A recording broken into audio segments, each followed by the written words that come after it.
Acá tenemos un circuito eléctrico, el cual cuenta con fuentes de diferencia de potencial eléctrico y de intensidad de corriente en corriente alterna. A este circuito le podemos aplicar el teorema de superposición. Podemos ver que sus elementos ya están dados bajo una reactancia, por lo cual nosotros podemos decir que las tres fuentes cuentan con la misma frecuencia. Esto es un ejemplo general para aplicar la superposición a la corriente alterna. ¿Por qué? Porque de ser que nos den los elementos en sus estados originales, nosotros tendríamos que descomponer por superposición y con respecto a cada una de las fuentes hacer los debidos ajustes para convertir a reactancias y después de reactancias a impedancias. ¿Por qué?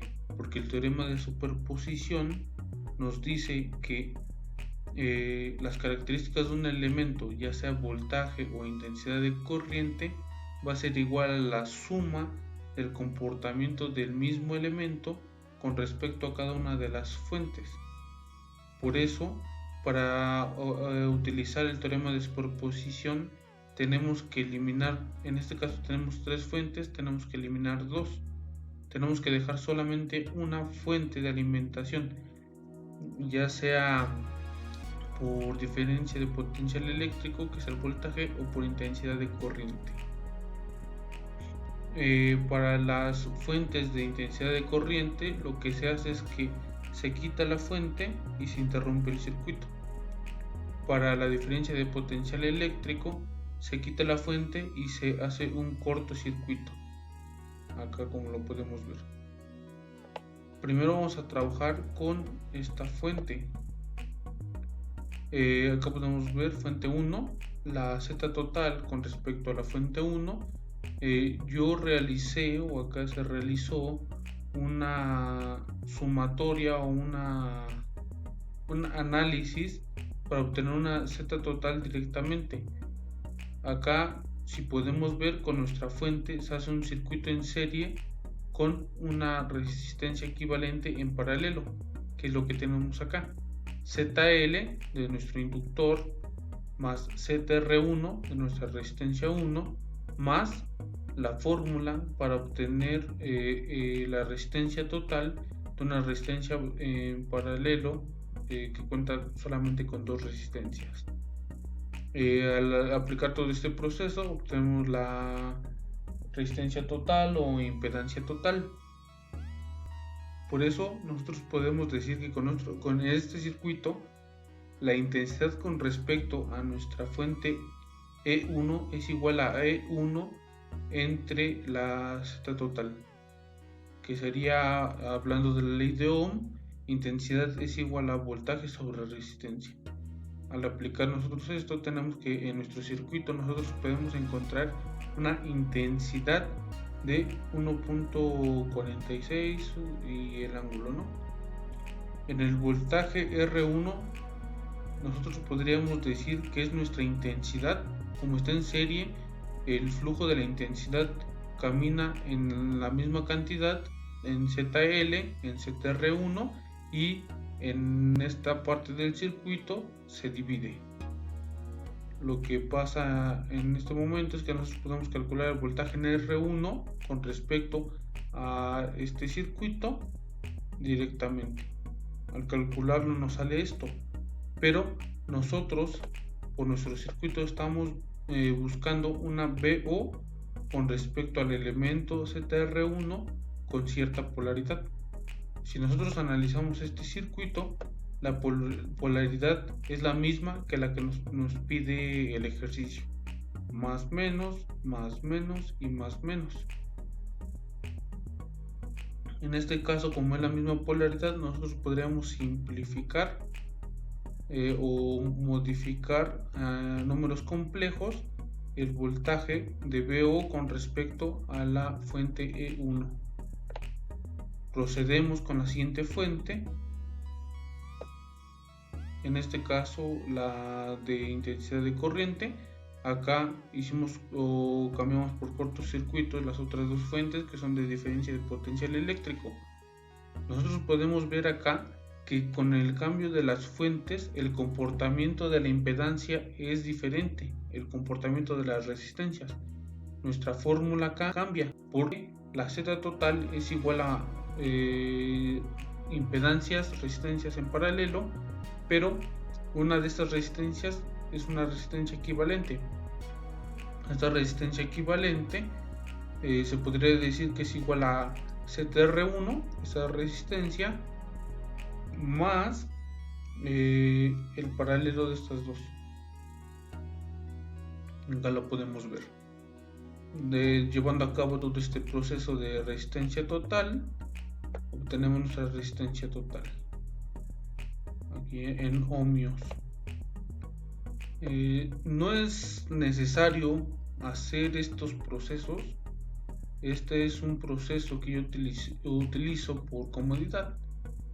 Se puede hacer o simplificar el circuito a estas dos impedancias, una impedancia equivalente, hacer el paralelo de hacer el circuito en serie de ZR1 y la impedancia equivalente, y ya nos quedaría un circuito más simple, un paralelo de dos resistencias. Obteniendo nosotros nuestra resistencia total, tenemos que el voltaje total es igual a la intensidad por la Z total,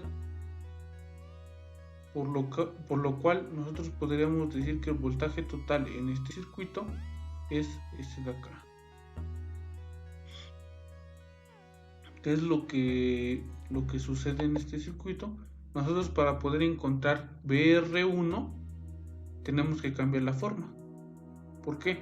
Tenemos que aplicar un divisor de corrientes con respecto a esta parte del circuito, como si fuera una resistencia equivalente.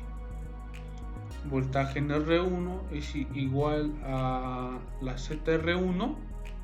Tenemos que el divisor de voltaje es igual a voltaje en Rx es igual a Rx sobre RT, la resistencia total. Por lo tanto, nosotros estamos buscando una impedancia R1 entre la impedancia total de esta parte de nuestro circuito por el voltaje total. La impedancia total de este circuito es R1, ZR1, más el paralelo de estas dos. Haciendo este proceso obtenemos que el voltaje en R1 es este. Acá, del mismo modo como en el anterior, es el voltaje con respecto a una fuente de poder, la fuente de poder 2, que en este caso es por intensidad de corriente. Pero si nosotros hacemos una simulación en cuanto al flujo, tenemos que acá es positivo, negativo, por lo cual en nuestro circuito sería positivo, negativo, positivo, negativo, positivo, negativo, positivo, negativo. Por lo tanto, la polaridad en cuanto a la resolución en este circuito es la misma polaridad al voltaje que nos pide. Por lo tanto, solamente lo convertimos a su forma compleja, manteniendo la misma polaridad. Damos paso al siguiente circuito. Acá hicimos cortocircuito en nuestra fuente de diferencial de potencial eléctrico. En la intensidad de corriente quitamos la fuente, le dejamos un circuito abierto y dejamos nuestra fuente para trabajar. Del mismo modo, acá cambia el orden de las resistencias, por lo que nuestra resistencia, acá nuestra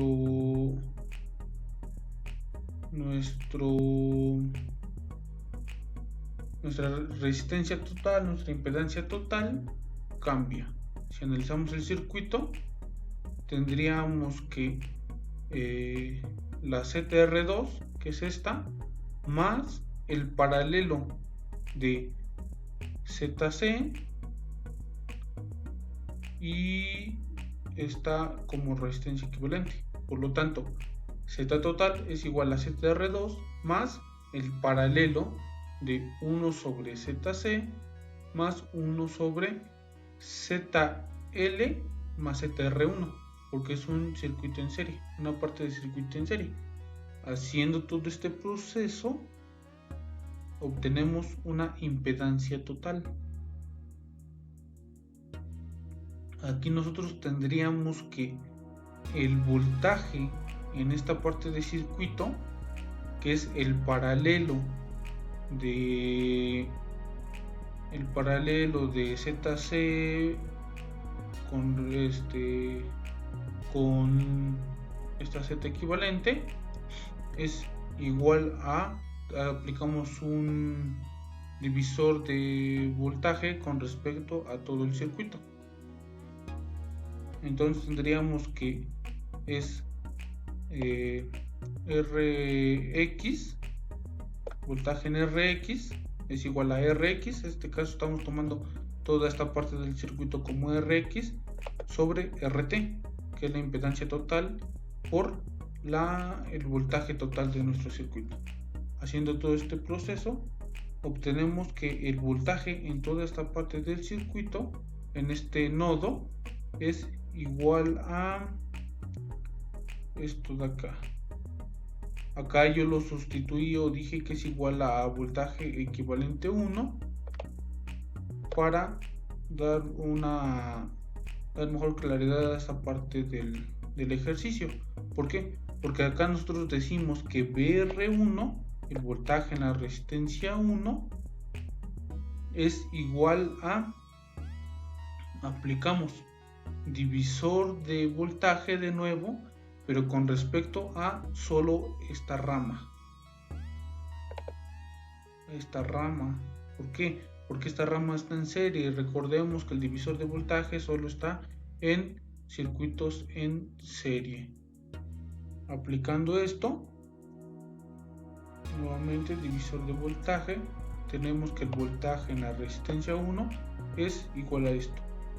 Pero si aplicamos lo de los circuitos anteriores, la polaridad, tenemos que es más menos, más menos, más menos, más menos. ¿Qué es lo que pasa? Acá nuestra polaridad cambia. La polaridad que nosotros obtuvimos con este ejercicio es distinta a la polaridad que nosotros estamos buscando, a la medida de voltaje. Por lo tanto, al cambiar a número complejo, multiplicamos por menos 1, podríamos decirlo, porque cambia o se invierte la polaridad. Acá nosotros este resultado, ya BR1 convertido a su forma compleja, lo multiplicamos por menos 1 y nos da esto.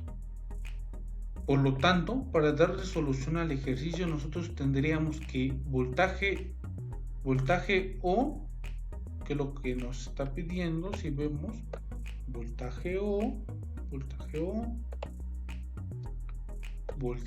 es igual a voltaje O con respecto a la fuente de poder 1, más voltaje O con respecto a la fuente de voltaje 2, más voltaje O con respecto a la fuente de voltaje 3.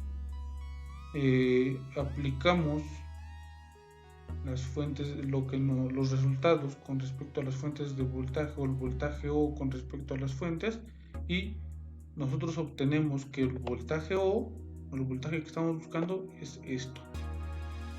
El tema de superposición es lo mismo, se podría decir que lo mismo en corriente directa que en corriente alterna. Lo único que cambia son la resistencia por, en este caso, las impedancias. Es necesario saber bien en las fórmulas de las impedancias, de las reactancias. ¿Por qué? Porque en el caso de que estén en su estado natural estos elementos, que no estén ya convertidos a unas reactancias, nosotros tenemos que separar acá. En ese caso nos daría una frecuencia X. Nos daría en este caso frecuencia 1, frecuencia 1, frecuencia 2. O frecuencia 1, frecuencia 2, frecuencia 3. Una variación de frecuencias. Por lo tanto, al hacer esto, nosotros tendríamos que aplicar la frecuencia correspondiente a esta fuente de poder, obtener una reactancia, después la impedancia, después la impedancia total, y hacer, ya obteniendo la impedancia total, hacer todo este mismo proceso. Pero esto varía por la frecuencia, por las distintas frecuencias que se podrían llegar a manejar en este tipo de ejercicios. Es importante tener o adquirir un sentido lógico para la interpretación de circuitos. Una vez tú entendiendo cómo trabaja tu circuito, cómo lo puedes dividir, cómo puedes tú utilizar a tu favor ley de Ohm, ley de Kirchhoff de voltajes, de intensidades, tú le puedes dar solución o encontrar los valores a los elementos en tu circuito. Sin más por el momento, pues espero que hayan entendido esta explicación. Es a mi forma de ver el tema, la forma de dar solución. Muchas gracias.